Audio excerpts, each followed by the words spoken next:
Graveyard Hotel. There's an eerie place in a small town in Mexico.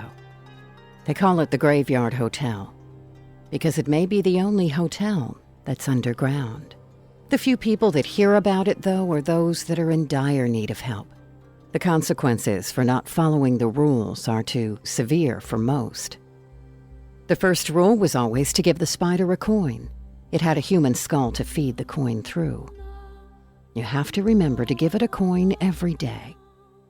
For the day you miss one, an ogre dressed like an executioner will run up the tunnel hallway that it lives in. Then it will go up the stairs. Its sledgehammer alone weighs more than an average adult.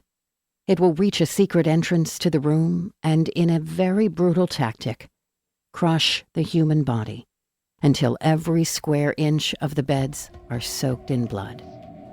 The second rule was to never be late on a payment. When you are late, a sphinx will break into your room with a sling blade. A sacrifice of a family member will be chosen by the sphinx. It will chain the person to the wall and slice the limbs off. This would make sure no one in the family ever missed a payment again. Above all else, the most important rule of all was to never bring any pets. The gremlins outside of each tenant's room would inspect it every time they left. If there was a pet found, the gremlins would bite its head off and then drag the corpse over to the landlord. This enraged the landlord and made him unleash the most devastating creature. The beast had the build of a bear, the claws of a griffon, the head of a lion, and the tail of a scorpion. What made guests fear this monster the most was the slow, excruciating pain it inflicts when it stings them. The pain will shoot up through the body worse than if your veins were injected with salt. The jagged old claws would hold the victim and cut through the tissue, while the venom from the stinger went through the bloodstream of their prey. If this monster really wanted to make the tenant suffer, the lion will sink its fangs into the family like a vampire. This would keep the victim alive longer and would reduce the poison in the body. The family could suffer up to 2 days before dying. During a tour guide of the city, the Hannibals drove off course and went in the wrong direction. In the front seat were the parents, Jill and Richard. In the back, both Michael and Christine were getting bored. They were not used to going places without at least a gaming console. After time, the sky grew as dark as midnight, and they attempted to rent a hotel. But it seems that all of them were filled. So the family decided to park and get out to see what they could find. They walked from building to building with little luck. Soon, the sky was roaring as rain fell from the clouds like spears. The whole family was carrying luggage and getting soaked. Michael was running ahead of everyone else, but he tripped and fell. As he got up, he was about to kick the rock that got in his way, but it wasn't a rock that made him fall. It was a doorknob, with a door attached to it. The boy opened the door, and both him and Christine ran down the candlelit hall.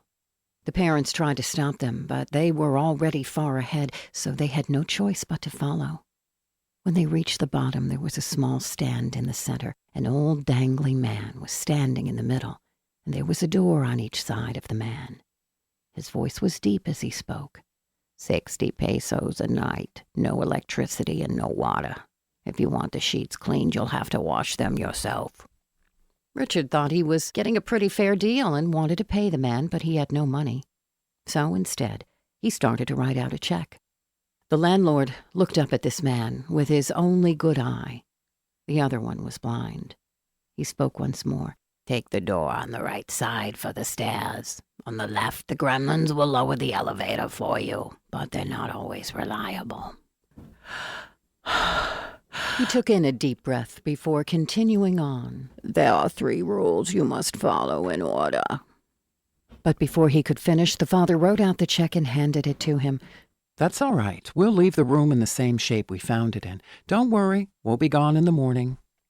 Then they all left, heading for their rooms, taking the elevator entrance. The landlord looked speechless. and wide-eyed, but paid no mind and continued to stay by his post. When the elevator shut, it was dark and no light shone through, and it would bang from side to side against the walls. This freaked out everyone until it stopped. Jill tried to reason with her husband when the doors opened. Maybe we shouldn't stay here after all. The man was rambling on about gremlins But Richard shook his head and interrupted. Look, he said that just because the kids are around and just wanted to give us a scare. He's a moron. Don't worry, we'll leave in the morning. They all continued toward their rooms, but unlike most hotels that have numbers on the side of the rooms, these were above the doors. What made things a little more eerie was that it was written in what looked like red paint. At least they hoped it was paint. Finally, the family entered the room, almost gasping when they went in. The room smelled of something foul, and the sheets looked as if they hadn't been washed in 20 years. More of that red paint was over the room. Luckily, Richard and Jill brought spare sheets that they put on the bed instead. Around 1 o'clock, Michael woke up to the sound of tapping on the walls, followed by crawling noises on the floor. Through the dark, the shadow was visible, so he lit up another candle. Now, Michael's face looked more terrifying than the shadows. As he gazed down on what he saw, it was a spider on the ground, about the size of a human fist. But the scary part was the human skull on top of it. The skull was embedded into the spider. The mouth gaped open as if it was waiting for something. Michael ran over to his father. Immediately he woke up to the sound of his boy's screams. But the father didn't know what to do either. Instead, he grabbed a frying pan from the kitchen and raised his hand up as if he was about to squash it. A loud shriek sound came from the spider as its eyes grew red, crawling way behind an old cabinet. Less than a minute later, footsteps could be heard in the distance. As it came closer, it sounded more like stomping, followed by a low growl. "What is that noise coming from?" Jill screamed. The giant antique clock in their room began to move to the side. The family looked, their eyes wide open, faces expressing terror as they saw an enormous ogre. It lifted the massive hammer up. Before it had time to strike down, the father pulled his son out of the way. The sledge hit and broke the concrete into pieces, leaving a deep hole within the floor. The ogre lifted his hammer back up and chased after them. They raced out of the room and into the elevator. As the door closed, the hammer created a dent in it, but the elevator started to make its way up. "What is going on? What was that?" the mother shouted hysterically. "What was that thing and why did it attack us?" Jill shouted again.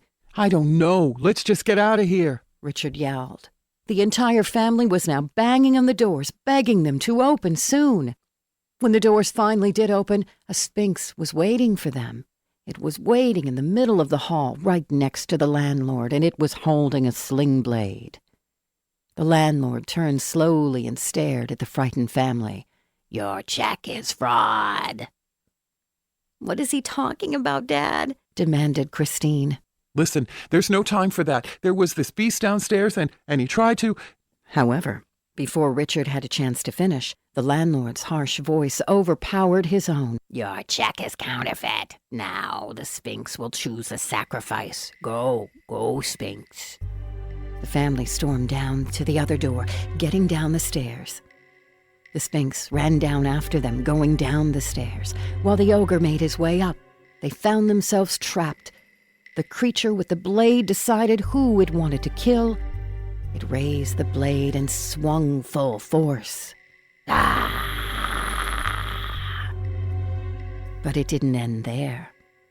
Before the Sphinx could take a sacrifice, the ogre rammed the sledgehammer right through its head. From the force of the hammer, the Sphinx's face was ground into dust. Now the double-sided steel hammer was coated in red. If anything, this gave the family more time to run, but not upstairs. The landlord would be waiting for them there. So the Hannibals had no choice but to knock on random doors and beg for someone to let them in.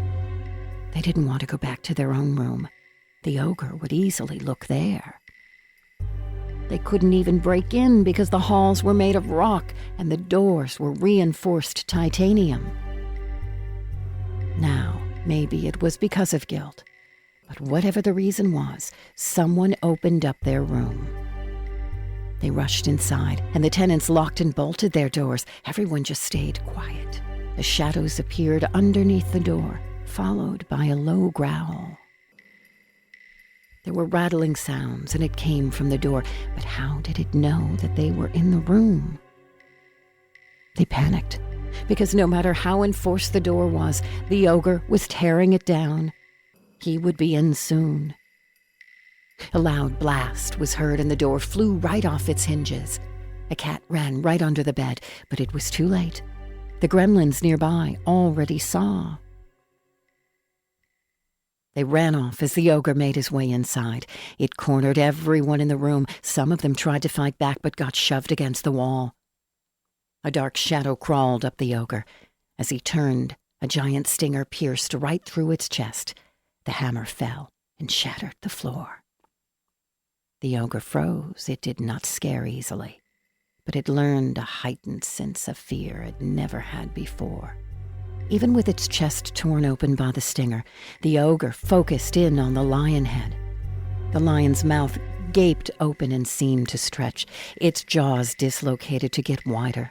Then it bit into the ogre and took its head off, dead in one bite.